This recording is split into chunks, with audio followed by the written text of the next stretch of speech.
to be credible, to deserve the proverbial seat at the table, to be able to influence the business, you still have to be able to credibly make the link between everything we do for our people, including significant investments we make, and business success.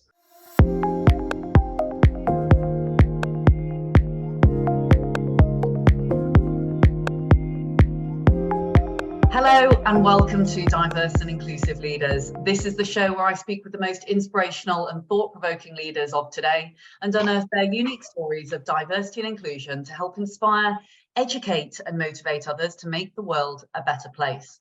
Today, I am thrilled to be joined by Bengougam. He is the Senior Vice President of Human Resources across EMEA for Hilton. He's based in the UK and responsible for leading the entire suite of human resources functions across the region. And that includes a staggering 60,000 team members in 69 countries and territories. He joined the company in 2010 with the European remit, and following this, had then responsibilities widened across the piece to the Middle East and Africa. Ben is passionate about diversity, inclusion, belonging, equity and culture. And under his stewardship, Hilton has gained consistent recognition from Great Places to Work, as well as many other accolades. Welcome to the show, Ben. Thank you. Great to be here. Well, it's fantastic to have you here. And of course, before we met, I'd heard great things about you from Zarina over at Royal Mail, amongst other individuals. And so I was dying to meet you and scratch below the surface of really what made you tick, because it's been a pretty phenomenal career to date, hasn't it? So I'd love our leaders and our listeners to hear a little bit about the journey of how you came to be where you are now. Well, thank you for your generous comments, Leila. I don't know, my career has been phenomenal. I'm pretty proud of what I've achieved, but I'm also humbled by the fact that there was never a plan for me to become an HR leader. I was born in Paris, France, of a French mother and an Algerian father, at times of turmoil in a way, because Algeria and France at the time were at war. There was a war of independence. And my mother's French, my father's Algerian, so you could just imagine the sort of the tensions there. And I lived the first few years of my life in France, then went to Algeria. I had a pretty sort of difficult childhood. I never really fitted. In France, I was an Arab, as they called us then, and in Algeria, I was a Frenchman. So I never really was kind of accepted in those communities.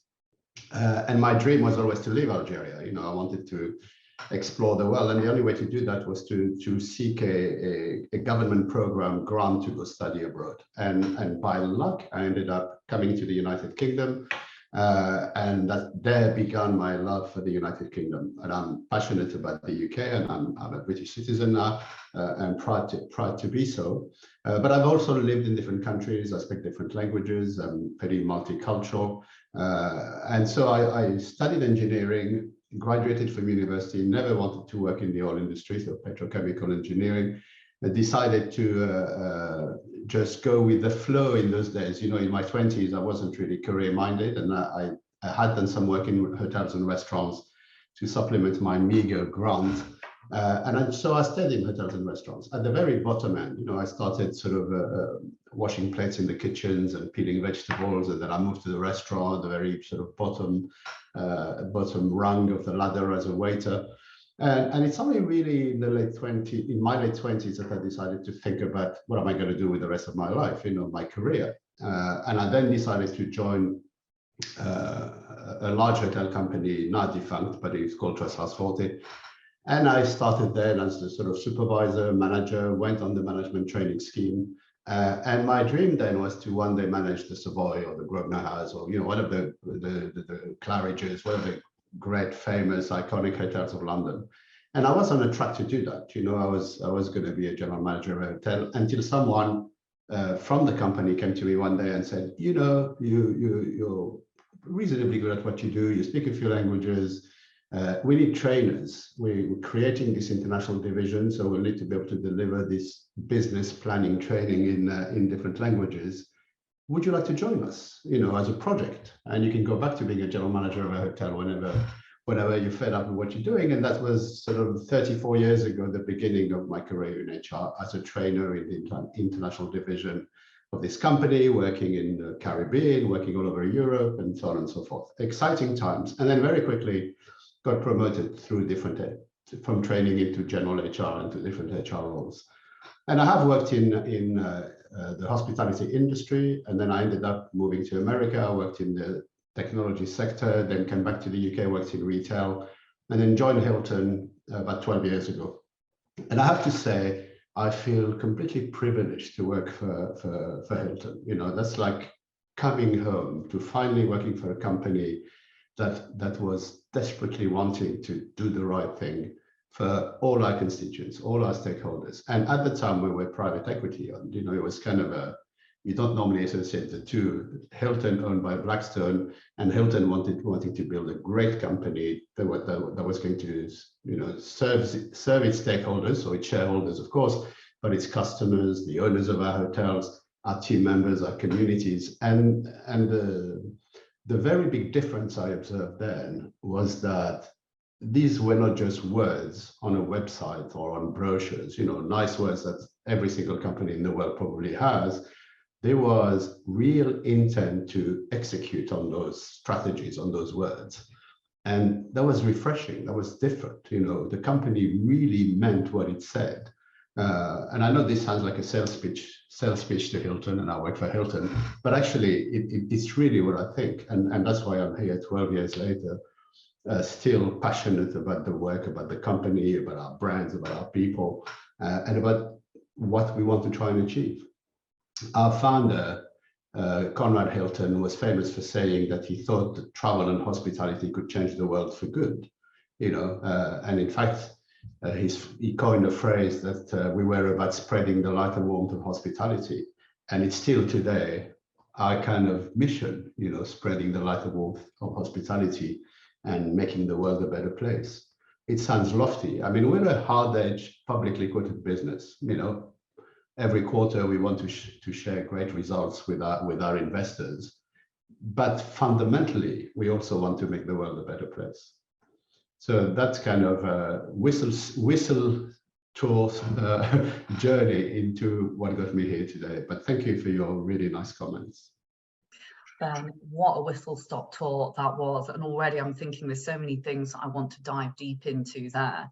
It's really humbling hearing how modest you are about what has been a superb career, but also you mentioned there this inflection almost of private equity not normally being associated with doing good. And, as we've seen the market change so very much over the last couple of decades, impact investing and the likes of ESG are things that are so incredibly important to stakeholders and to shareholders alike. You mentioned Blackstone there, have got a huge drive for sustainable investing. And so I believe, and clearly you and the Hilton Group do as well, that actually you can do great things whilst also being a very commercial organization as well. It isn't a case of this being a zero-sum game where it's one or the other and you must have one and the other falls, and vice versa. Before we dive into some of the conversations for today, I must ask a little about your personal life, if you don't mind me asking, because you've got this rich multicultural background. I know you have 7 children and 2 wonderful dogs as well. And I wondered, has all of the experience personally with your mum and your dad being French, Algerian, moving countries, impacted your leadership style? And has it helped? No, I don't think parental influence played a part here. I think most of what most of what made me what I am today is probably my experience from 18 onwards. From pretty much from the day I left Algeria to become a student, first to come and study English and then obviously go to university. I think that was the beginning of my leadership journey, if you will, and I didn't become a leader for at least another 10 years, but but that, you know, when I think about who I am today, I think that's the foundation of who I am today comes from from those years. And obviously being a father and a stepfather, to 7 children. I also have 2 grandchildren, so that adds a variety and excitement to my parental life. I mean, clearly, that whole sort of mix helped me become more self-aware and obviously develop my own style of leadership and share some of the lessons I learned with my leaders in my business. Wonderful. And we spoke before the podcast a little about how this role of the people officer and the HR leader has changed. Now, I am very biased because I believe that HR leaders and diversity and inclusion leaders really can change the world. And they are, and always have been, at the heart and center of business success. But have you seen this role over the last 3 decades in post change, and what do you see as being critical now to this multifaceted role? Yes, I mean, I think the role has evolved considerably, from an administrative leader 30 years ago, where you were the sort of guardian of policy and procedure and reams of documents and then it was all sort of paper-based, to today, being the champion, the sponsor, the advocate of all things people.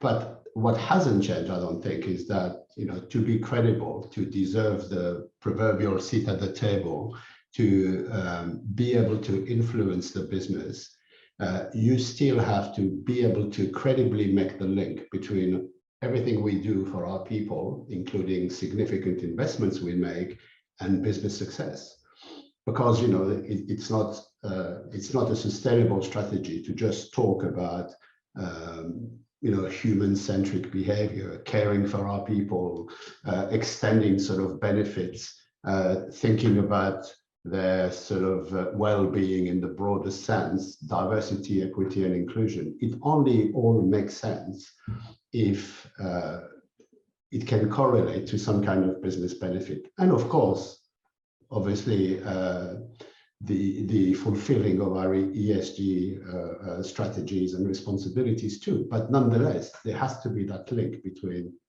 great people practices and great human resources strategies and great business success. Otherwise, at some point in time, it becomes unsustainable. That's my view.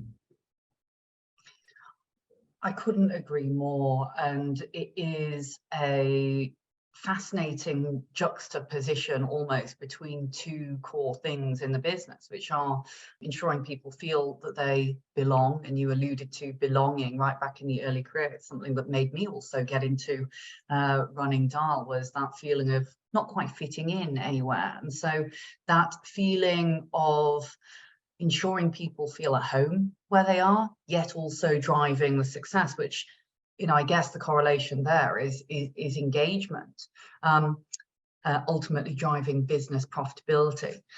Now, I wondered your thoughts, and maybe even your advice actually, to those that are listening in, HR leaders, D&I leaders who maybe are earlier into their posts in leadership and are finding the role constantly adding these new layers and dimensions, i.e., ESG is now something that's critically fundamental to the HR role. Diversity and inclusion is now, in many organizations, it sits underneath HR. And then there's also the classic policy and all of the processes and procedures that go along with that. How would you advise people manage these varying different responsibilities? And what is the most successful route, do you think, for the HR leader of today to positively impact ESG, in particular S, which is social, of course?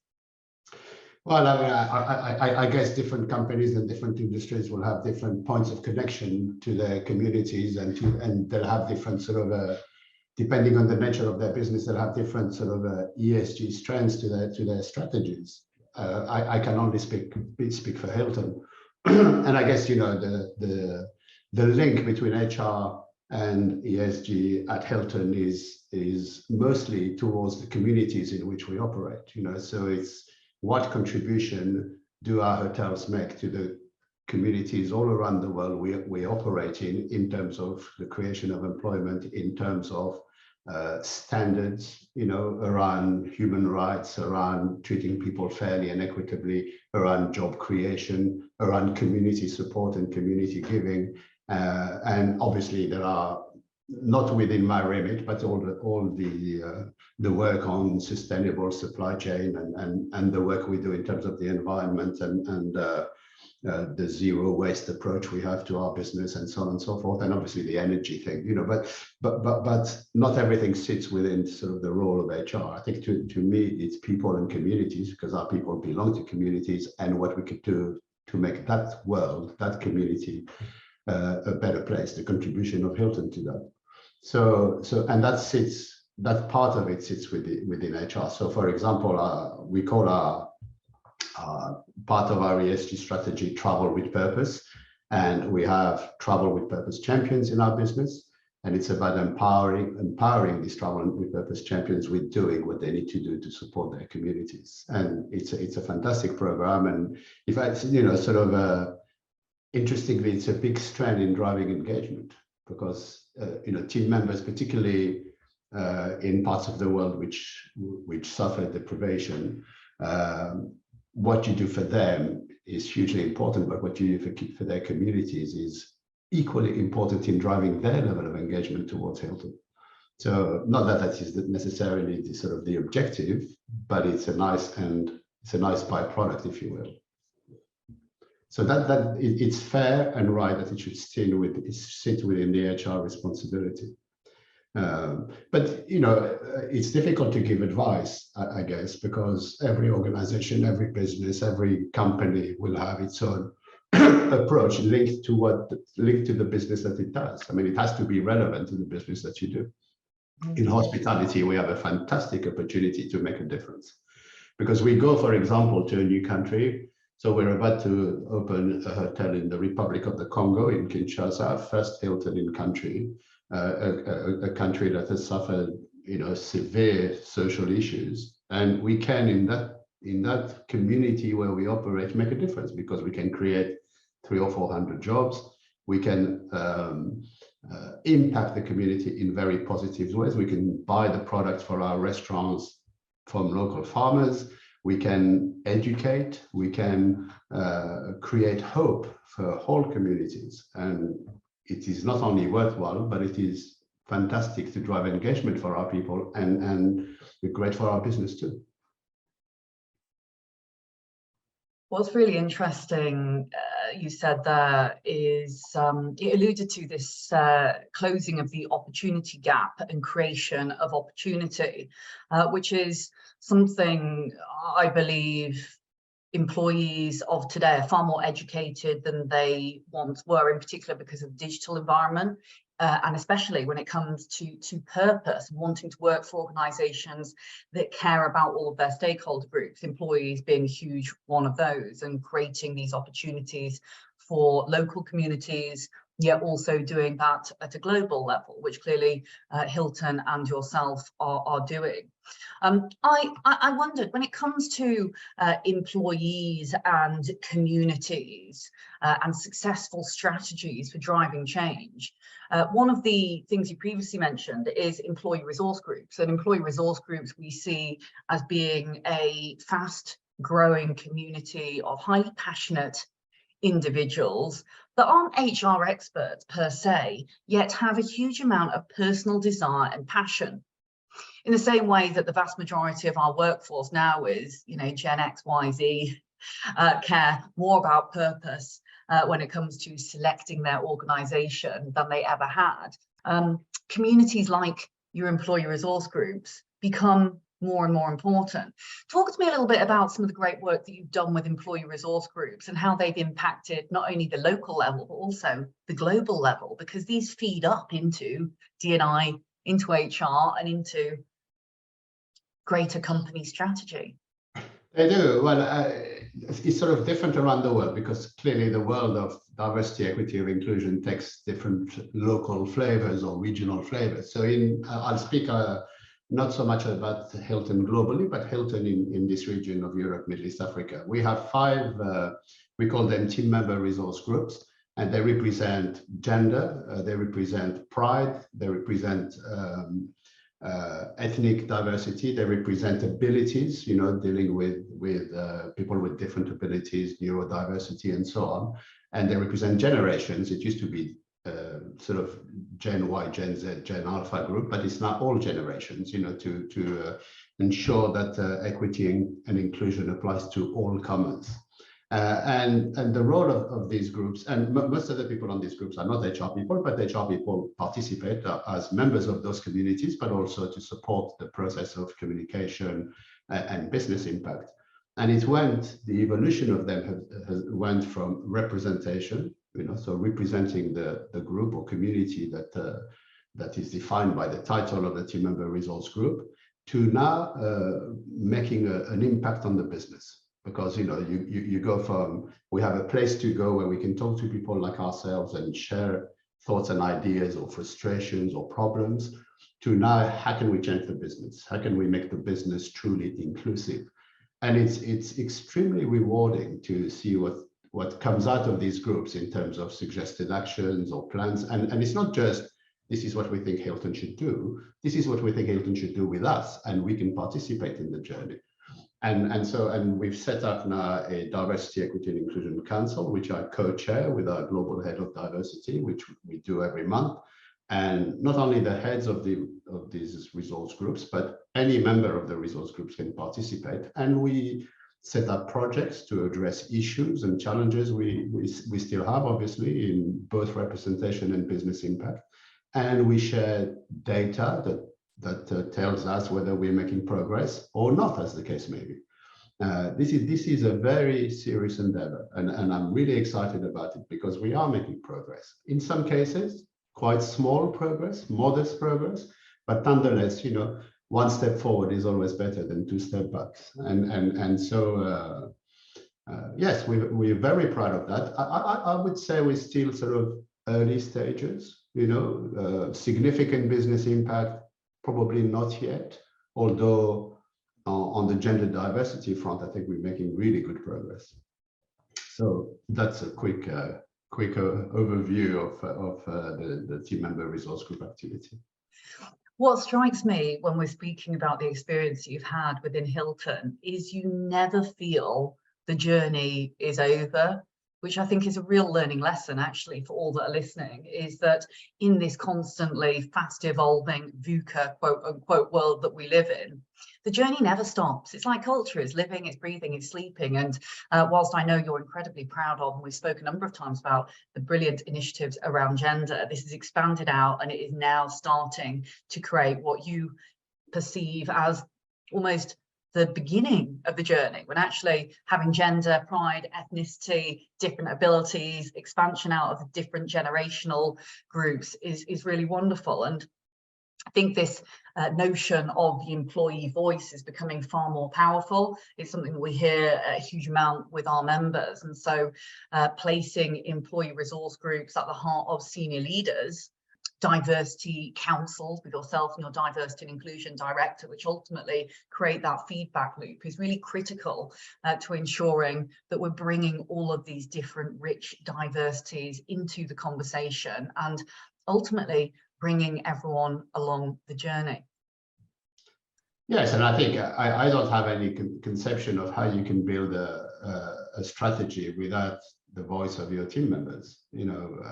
How can you sit in a bubble somewhere in some big office and think you have the answers to the problems facing our world? Our team members come and tell you what they face every day.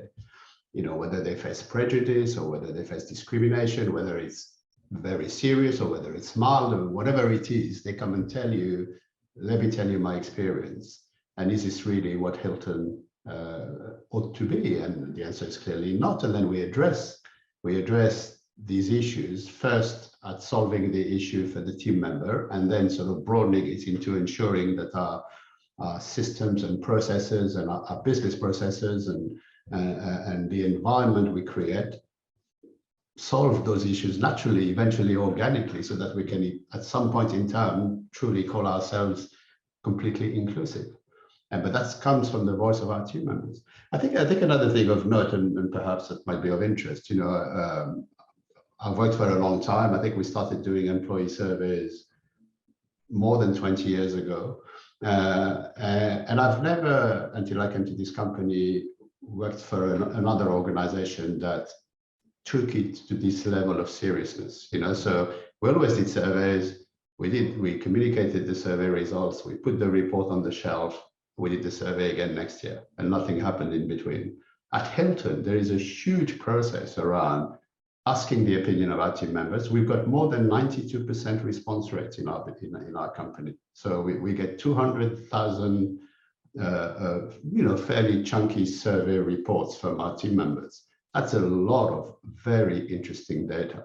And the reason why we get a high participation rate is because our team members know that we are going to respond and act. So it's not just a data gathering exercise that sort of gathers dust on a shelf for a year.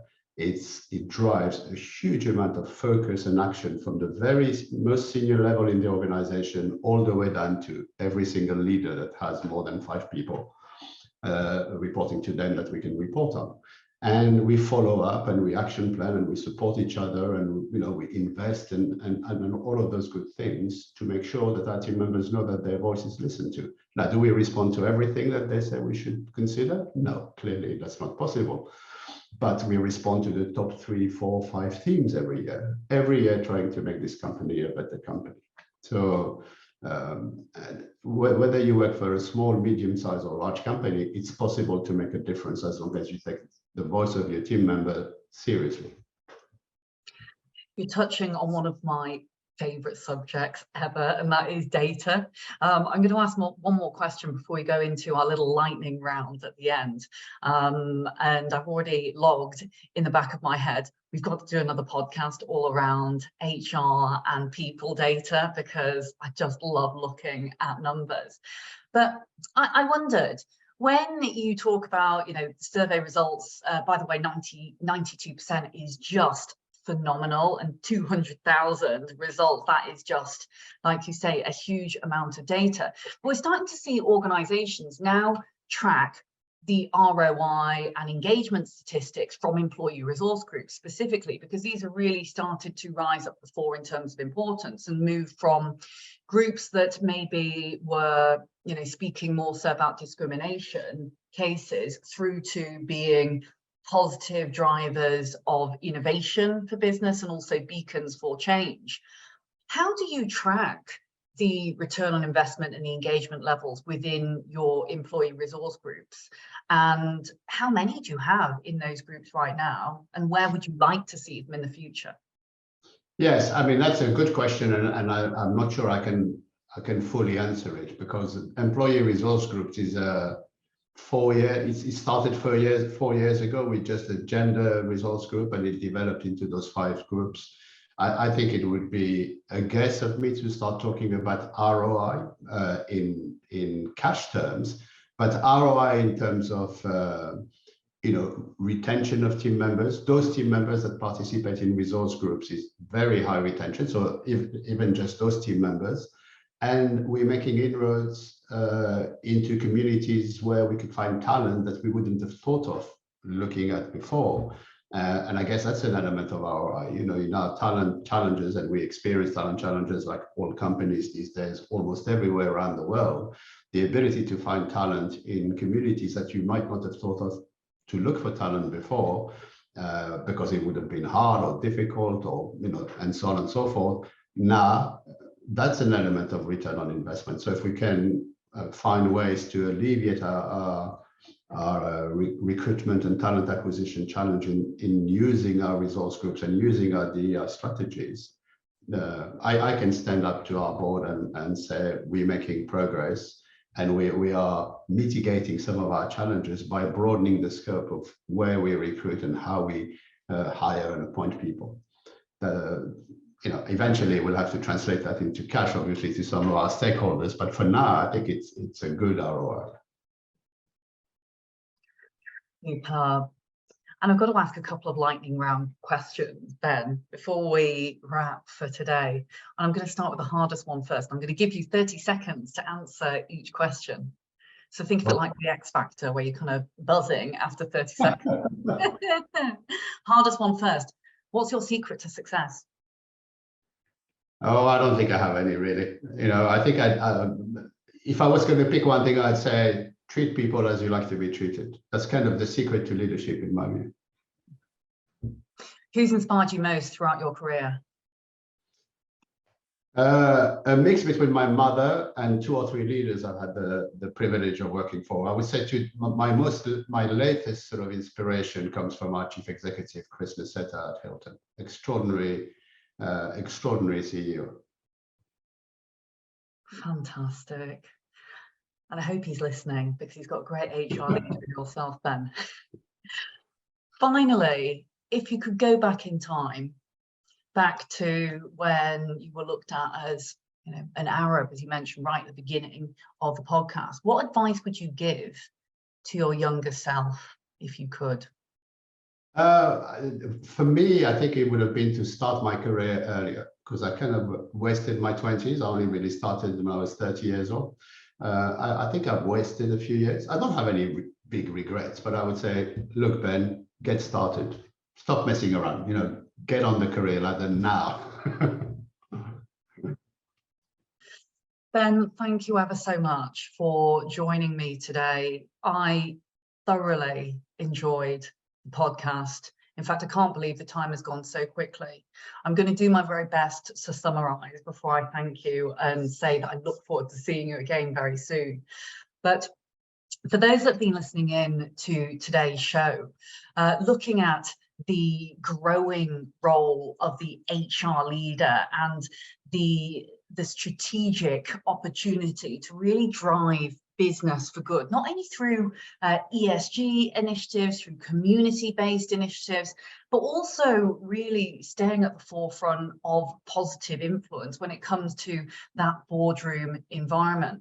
We've learned from Ben that employee resource groups are key to driving innovation and to allowing a number of different innovative voices to bring their ideas to the table. We've also learned a number of ways in which we can look at closing this opportunity gap, which becomes more and more important in today's narrative when we are in such a fast moving and uncertain world. And finally, hearing about some of the personal experiences, actually from tenacity and perhaps not knowing what you want to do in the early years, and actually realizing that multiculturalism and experiences from many different places actually can feed very much into the success that we have as leaders. I particularly love the multicultural background of Ben and French, Algerian descent, and also being able to converse and understand local languages and dialects and local understanding of what diversity means, but also being able to bring that into a broader global environment. Ben, thank you so much. It's been a delight having you on the show today. My pleasure. Thank you very much. My name is Layla Mackenzie Dallas. You've been listening to the Diverse and Inclusive Leaders by Dial Global. You can find us on all of your favorite podcast channels, Apple Podcasts, Spotify, or you can visit us directly at www.dialglobal.org/podcast. See you again next week.